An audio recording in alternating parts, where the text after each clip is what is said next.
மணி நேரம் இருந்தா. சட்டமன்றம் கிராமமன்றமாக மாறிட்டு இருக்கு அப்படின்ற மாதிரி அண்ணாமலை ஒரு கருத்து சொல்லியிருக்காரு. ஒவ்வொருத்தருடைய கருத்துக்கெல்லாம் நான் பதில் சொன்னால் அதுக்கு திருப்பி ஒரு கருத்து வரும். அது தேவையற்ற ஒன்று. எங்களை பொறுத்தவரை மக்கள் நலன் காக்கின்ற வகையில் இந்த அரசு அந்த பணிகளை மேற்கொண்டு வருகிறது. குறிப்பாக எங்களுடைய நோக்கம் இந்த தமிழகம் வளர்வதற்கு, தமிழ்நாட்டில் இருக்கிற மக்கள் கொடுக்கப்பட்டிருக்கிற கோரிக்கையில் நிறைவேற்றுவதற்கு முனைப்பாக நின்று அந்த பணிகளை ஆற்றி வருகிறார்கள். இப்போ குறிப்பிட்ட நாள் தான் இருக்குது. நீங்கள் அதுக்குள்ளே நாளொரு மேனியும் பொழுதுனோ பார்த்தா 4000 கரும்பு கொடுத்தது இதுவரையில் தமிழ்நாட்டின் வரலாற்றில் எந்த அரசும் செய்யாத ஒரு சாதனை.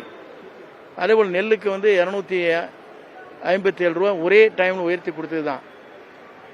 முன்னாள் ஏடிஎம்கே ஆட்சியில் பார்த்தீங்கன்னா 50-70 தான்.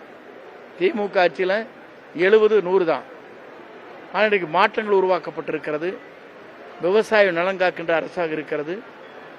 ஆகவே விவசாயியை பொறுத்தவரையிலும் இன்றைக்கு பல்வேறு நிலைகள் நின்று பேசினாலும் கூட இருக்கின்ற நிதியை வைத்துக்கொண்டு இந்த அளவிற்கு விவசாயிகளுக்கு மனிதநேயத்தோடு வழங்குகிற ஒரு முதலமைச்சராக நம்முடைய வெற்றி தளபதி அவர்கள் இருக்கிறார்.